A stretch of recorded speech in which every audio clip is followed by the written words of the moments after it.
Vamos ao livro de Neemias, capítulo 2. Aleluia.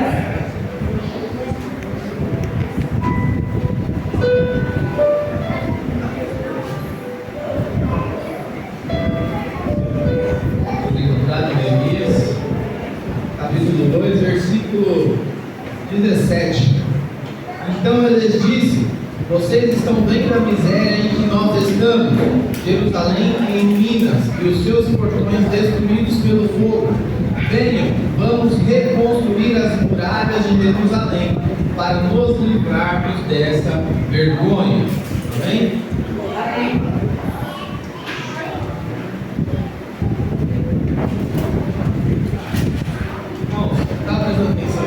Das irmãs, pode ficar. E eu até anotei aqui porque foi um louvor muito forte. Primeiro, e tem uma frase muito impactante que diz assim: o problema é que me segue, mas não confia em mim. E às vezes nós necessitamos de tomar algumas decisões, como Neemias. O Senhor, Ele toca no coração de Neemias. Neemias ouve o que está acontecendo com a sua terra, onde seus pais foram enterrados, e ele fica muito entristecido com isso. Entristecido com essa situação, Neemias começa a orar ao Senhor e perguntar a Ele o que podia fazer. Passados alguns meses, Neemias chega na presença do rei entristecido, e o rei lhe pergunta: o que foi? O que queres que eu te faça? E Neemias explica para o rei. Aí a gente já começa com: você já explicou para Deus qual é a sua vergonha que você quer se desfazer? Muitas das vezes, em algumas traduções vai estar o próprio, e foi isso que me chamou a atenção nessa palavra. O próprio é a vergonha, aquilo que nos humilha, que nos deixa entristecidos. E muitas das vezes o cristão, mesmo justo, vive envergonhado ou humilhado por alguma situação. E às vezes questionamos a Deus: Deus, o que está acontecendo? Por que está acontecendo isso? Eu sou fiel, eu sou justo. Isso é o que o nosso coração pensa. Mas a própria palavra diz que enganoso é o coração. Se fosse justo, de acordo com a reta justiça, você não estaria passando por isso. Neemias era justo, mas nasceu no cativeiro. Essa palavra não se encaixa a ele era realmente justo. Mas como ele nasceu no cativeiro, ele estava num castigo que não era para ele, mas ele precisava estar lá. E como o evangelista Adalberto falou, ainda existem fiéis na terra. E o Senhor, no meio do deserto, ainda usa alguns. A vantagem que a gente precisa entender é que estar no deserto pode não ser bom, mas significa que do Egito já saímos. A palavra continua dizendo: e lhes declarei como a mão bondosa do meu Deus havia estado sobre mim, e também as palavras que o rei havia falado. Então disseram: vamos nos preparar e começar a reconstrução. Então se prepararam para fazer esta obra. Mas como Neemias chega na construção? Como Neemias começa a animar o povo? Neemias, ele está na presença do rei, ele solicita ao rei uma autorização, e o rei, vendo que há justiça em Neemias, ele permite. Ele entrega uma carta para Neemias, para que Neemias, aonde passe, consiga material suficiente para essa reconstrução. Glória a Deus. Glória a Deus. Você já solicitou alguma coisa ao rei que ele ainda não entregou? Veja bem, se for justo e fiel, o rei vai colocar cavalaria ao seu favor, como fez com Neemias. Quem olhar de longe vai ver que se parece com o rei, anda como o rei, tem a tropa do rei. Mas eu e você somos filhos do rei. O Senhor hoje vai falar de prosperidade, mas não é só a prosperidade financeira. Não se apegue a valores. É a prosperidade da sua vida espiritual. E tudo depende da mesma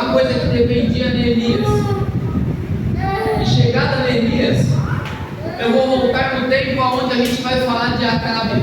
Acabe tinha tudo para ter um reino maravilhoso, menos a prosperidade espiritual.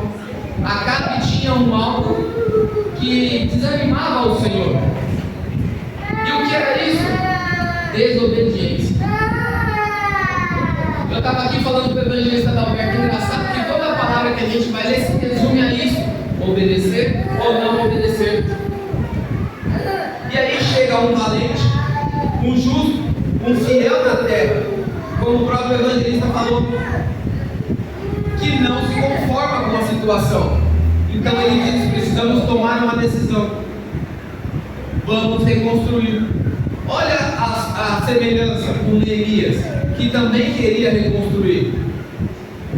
Para algo estar alinhado e você ser próspero espiritualmente na presença de Deus, você precisa reconstruir o que está quebrado aí. Elias, antes de confrontar os profetas de Baal, ele olha e ele vê o altar destruído. E isso não entra na cabeça dele, como não deve entrar na minha e na sua. Se o altar estiver destruído dentro de nós, nós devemos, antes de receber a prosperidade do Senhor, reconstruí-lo. É nossa obrigação. Se você enxerga o altar destruído e não se comove para reconstruí-lo, você é conivente com esse erro, você é conivente com essa falha, você é conivente com essa desobediência, ou seja, você é desobediente também. Na linguagem de hoje, você é cúmplice. Experimenta estar com alguém só de perto olhando a pessoa cometer um crime para ver onde você vai parar. É capaz de você pagar o preço e a pessoa não. Você é conivente com essa situação. Então, para a gente chegar na reconstrução, nós precisamos reconstruir o altar. Elias reconstrói o altar, alinha o altar, e ali ele faz um sacrifício. E depois do sacrifício, antes do sacrifício, Elias entrega o que tinha de melhor valor, que era a água. Estavam há 3 anos sem chover. E 3 anos sem chover, Elias pega e fala: pega o jarro de água e joga aí. Elias estava falando: pega o que você tem mais de valor e coloca à disposição do altar.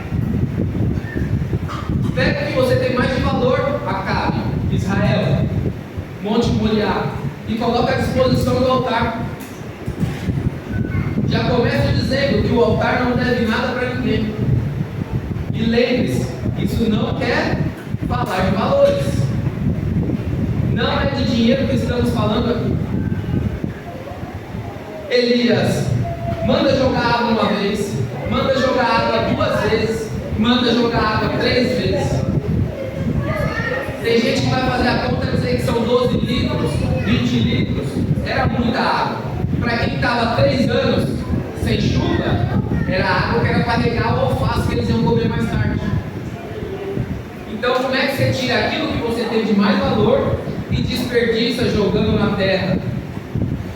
Mas não era na terra comum, era à disposição do altar. Elias manda jogar água ali, ora ao Senhor e o Senhor responde. Eu não sei se a igreja já pegou, mas quando você coloca tudo à disposição do altar, o dono do altar responde.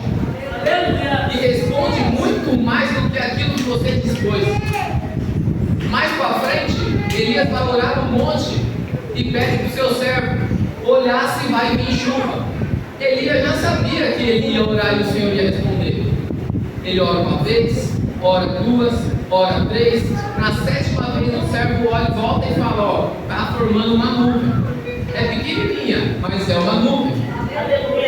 Elias corre na frente de Acabe, porque além de ser justo, ele ainda ia falar para Acabe: ó, o obediente tem mais fôlego do que o desobediente para sobreviver, mesmo que seja no deserto.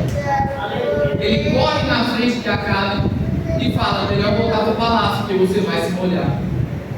E a chuva de Deus é abundante, é próspera naquele tempo.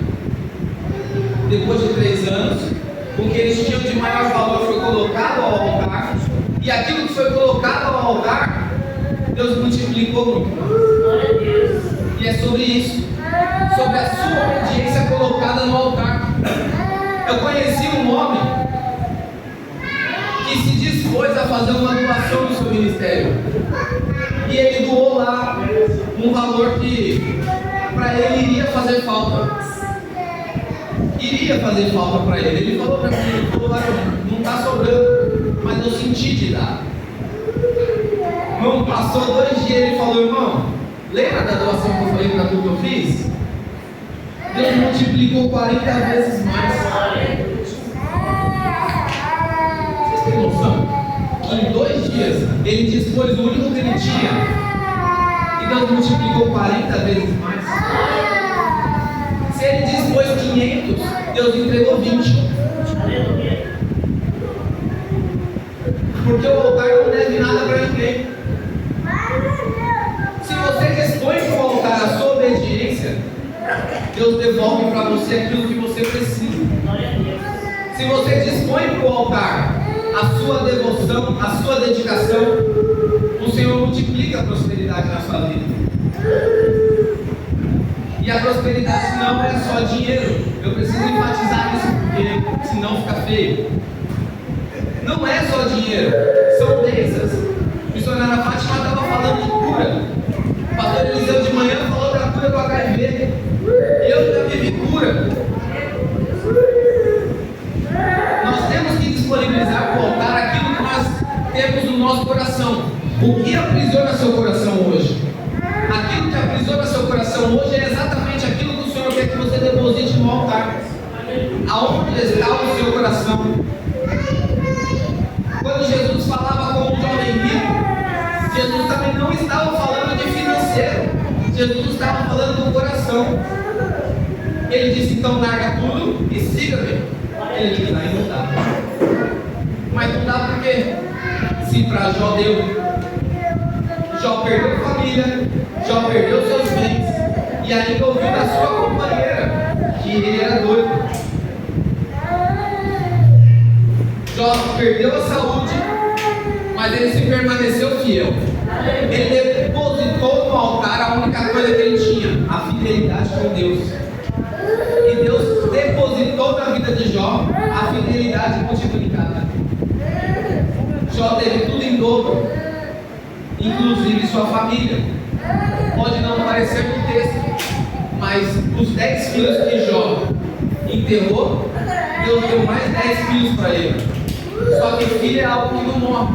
Mesmo que se entregue na terra, a alma, o espírito deles volta para o Senhor. Então, até os filhos multiplicou 2 vezes mais.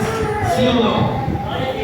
E a palavra do Senhor vai continuar dizendo em Jeremias, no 19: porém, quando Sanbalate, Horonita, Tobias, o servo Amonita, e um árabe chamado Gesem souberam disso, zombaram de nós e nos desprezaram, dizendo: o que é isso que vocês estão fazendo? Querem se rebelar contra o rei? Deixa eu contar um segredo para vocês. Se vocês forem fiéis à palavra, vai sair crente falando que você é santarrão. Ah, o santinho, ele é perfeito, não faz nada de errado. Olha lá, fica julgando os outros. Acontece. Sabe de onde esses 3 eram? Da terra de Samaria. Eles viviam na terra de Samaria. Ou seja, ali ainda tinha o povo das 10 tribos misturadas. Talvez fossem primos, cunhados, parentes. Não vai ser gente de longe que vai te questionar. Quando você quiser viver a reta justiça, vai ser gente de dentro, vai ser gente de perto, vai ser gente que está sentada do teu lado, batendo no teu ombro. Você é santarrão, você é perfeito. Quando eles não puderem te atacar dessa forma, eles vão olhar para você e vão dizer: você não é crente, não? Porque assim funciona. Os amigos de Jó questionaram ele. Acabe, Jezabel, queria matar Elias. Herodes queria matar João Batista. É assim que funciona. Mas você tem que depositar no altar aquilo que você tem no seu coração. O que a gente tem no coração hoje para entregar no altar? A nossa fidelidade, a nossa justiça. Enganoso é o coração. O Senhor ele só quer sua obediência, mais nada. Eu sou prova viva disso, que uma vez, enquanto no deserto, falei para Deus: Deus, eu preciso de tal serviço. Se o Senhor me der, eu te dou metade. E eu pude presenciar a voz do Senhor falando para mim: eu não quero o seu dinheiro, eu quero a sua obediência. Mas eu estava na igreja pregando, não estava, pastor? Mas o ano não estava aqui já? Eu estava evangelizando onde eu ia. E o Senhor estava falando para mim: eu quero a sua obediência. Não quero dinheiro, eu quero a sua obediência. Não quero o seu dízimo, não quero a sua oferta, não quero o propósito de 50-50. Não quero, eu quero obediência. Verdade. Até a questão de chegar e falar assim: não, mas no que eu desobedeci? Sabe no que eu desobedeci? Fiz parceria com alguém que era do mundo. E eu vou contar esse testemunho pro resto da minha vida, porque parecia algo inocente, parecia algo simples. Alguém crescer e falar para você assim: olha, eu faço tal parte, você faz tal parte, a gente vai ganhar junto, tá bom? Tá bom. No mundo dos negócios, todo mundo quer crescer. É ou não é, Roberto? No mundo dos negócios, todo mundo quer crescer. Ele queria fazer o negócio dele prosperar, eu queria fazer o meu. Ele fazia uma parte, eu fazia a outra. Nós fazíamos as nossas partes bem. Ele vendia bem, eu instalava bem. Não estava tudo bem? Todo mundo ganha? A família dele ia ser bem servida, a minha estava bem servida. Mas sabe onde foi a desobediência? Eu estava dependendo das vendas dele, não do Deus. Eu já não estava mais clamando a Deus por novo serviço, eu estava orando para Deus ajudar ele a vender. Enquanto ele vendia, eu tinha serviço para instalar. Passei muitas provas. O ano de 2023 foi péssimo. De 2024 começou péssimo. Até o Senhor falar para mim: eu quero a sua obediência, eu quero o seu dinheiro. Em maio tudo começou a mudar. Mas quando eu tive que pegar aquilo que eu peguei com as mãos e largar, comprei uma briga com o humano, com o mundo, para me desfazer de uma briga com Deus que eu nem sabia que eu tinha comprado. É para isso que serve a palavra, porque foi a palavra que me libertou. Estávamos fazendo devocional de manhã, porque não tinha serviço, eu não tinha compromisso, então vamos fazer de manhã, não vamos fazer à noite. Lendo a palavra, chegamos em Josué capítulo 24, versículo 1, que diz: vocês eu não sei, mas eu e minha casa serviremos ao Senhor. Mas como é que eu e a minha casa sirvam ao Senhor se aquele que me abastece ainda é o Egito? Não dá. Eu ando em desobediência. Por que Moisés não ofereceu diversas vezes para oferecer sacrifício no deserto e Faraó não permitiu? Porque não era isso. Deus queria um povo livre, não queria só o povo oferecendo sacrifício. Deus não quer seu sacrifício, não. Deus quer a sua obediência. Deus te fez livre para obedecer a Ele. Nós éramos antes escravos do pecado. Hoje nós somos escravos de Cristo por amor a Ele. Porque é bom servir a Ele. Mesmo tendo provas, a prova com Ele é garantia de vitória. Talvez aperte o calo um pouquinho, mas com Ele é certeza que você vai passar. Sem Ele, nada é garantido. Aonde está o meu e o seu coração essa noite? Então lhes respondi: o Deus dos céus é quem fará com que jamais sejamos. O Deus do céu, quem fará com que sejamos bem-sucedidos. Nós, seus servos, vamos nos preparar e começar a reconstrução, mas vocês não têm parte, nem direito, nem memorial em Jerusalém. Aqui ele estava respondendo para quem afrontava: eu vou fazer conforme Deus me permitir, porque Ele vai me ajudar, mas você já não tem mais parte comigo. Então se desfaça daquilo que aprisiona o seu coração. Se desfaça daquilo que o mundo se agrada. Às vezes pode ser algo bobo, como a missionária Fátima falou aqui. Às vezes é algo que você nem sabe que está errado, como aconteceu comigo. Eu só estava trabalhando, eu só estava fazendo negócios. Aquilo me gerou tantos problemas e tantos problemas. O irmão Marcos foi comigo num dos problemas. Andamos 3 horas para não resolver nada quando chegou lá, né, Marcos? E isso acontece quando a gente é desobediente. Mas quando a gente é obediente, o Senhor garante a reconstrução do Senhor. O Senhor garante a prosperidade na sua vida. O Senhor tira o opróbrio, que é aquilo que te envergonha, que te humilha, que te chateia. O Senhor depois te livra daqueles que te apontam. Mas precisa ser obediente. Precisa andar na reta justiça. Se está na dúvida, vai para a Bíblia. Mas irmão, eu quero ouvir a voz de Deus. Leia a Bíblia em voz alta. É simples assim. Não precisa ninguém sair chegando até você, falar no pé do seu ouvido o que você tem que fazer, não. Quer ouvir a voz de Deus? Leia a Bíblia em voz alta. É fácil. Vai dar preguiça. Vai dar cansaço. Vai dar sono. Pode sentar lá no meio fio da calçada e tentar ler a Bíblia. Vai dar sono. Mas é Deus falando comigo e com você. Se não praticar isso aqui, o que a gente está fazendo aqui? Para que a gente serve? Não servimos para mais nada. Temos que praticar a reta justiça. Temos que julgar de acordo com a reta justiça. Temos que ser obedientes. E para ser obediente tem que reconstruir o altar. Não dá para fazer sacrifício se o altar estiver destruído, se estiver bagunçado. Acabe tinha tudo para ir bem depois de Elias, mas ele decidiu continuar errando. E Deus condena a obra. Deus fala: vai continuar assim? Então sua vida vai ser separada. Nós temos que ser obedientes à voz do Senhor. Nós temos que andar alinhados com o Senhor.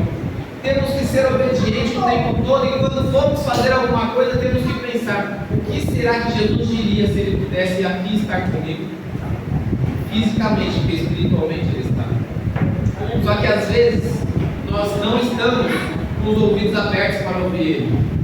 Então temos que nos fazer essa pergunta: se eu tivesse agora ouvindo Jesus, ele mandaria eu ir ou ele mandaria eu ficar? Eu vou contar só um testemunho rápido e vou entregar. Agora vai fazer acho que 6 meses.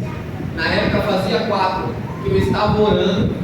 Até compartilhei com o Adalberto, compartilhei com a pastora. Eu estava orando para Deus deixar eu fazer publicidade do meu negócio. Ia anunciar, ia crescer. Aí conversei com o Adalberto, Deus me deu uma revelação, conversei com a pastora. E eles falando, né? Melhor não ir, melhor não fazer. Lembra disso? E aí, continuei orando para aquilo que eu achava que era bom para mim. Passou 4 meses, Deus usou a pastora. E eu entendi que Deus tinha me aprovado. Eu fui e fiz. Fiz 2 meses de publicidade. Encerrou ontem o contrato.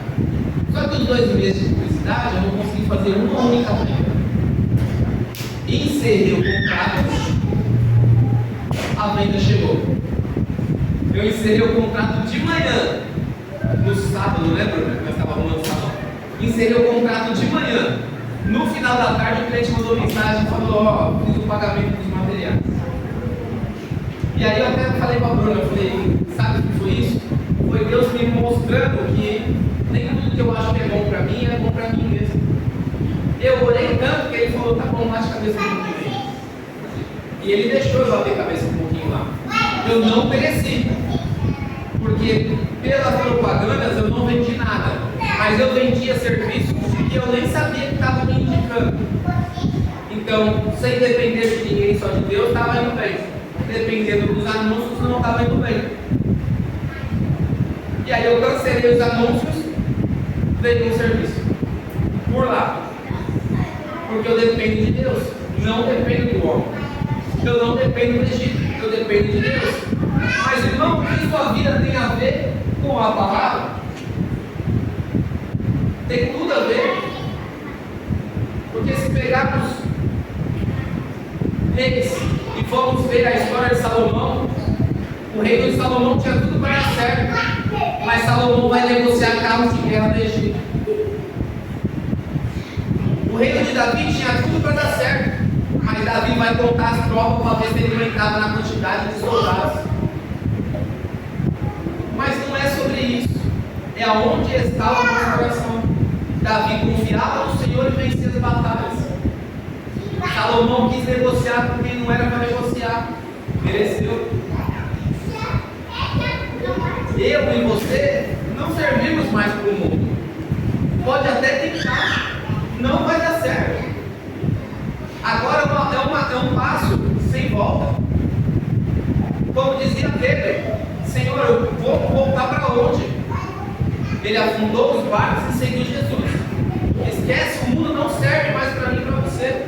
Negociar com o mundo não serve mais para mim e para você.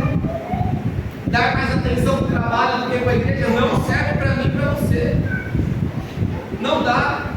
Se insistir nisso, o Senhor vai podar.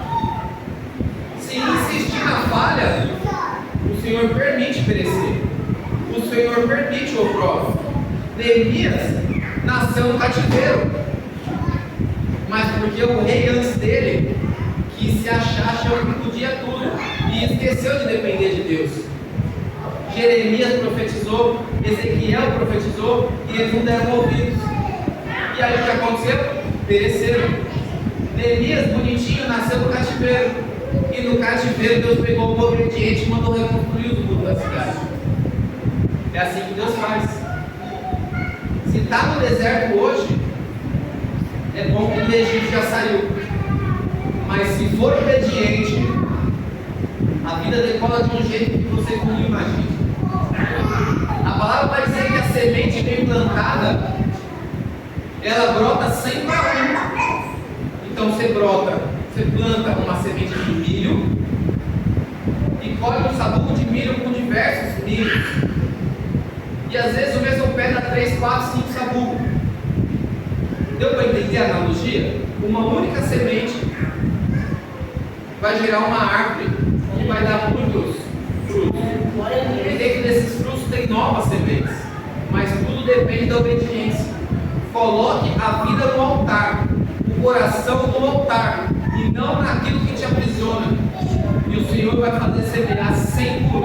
Amém? Eu agradeço a oportunidade.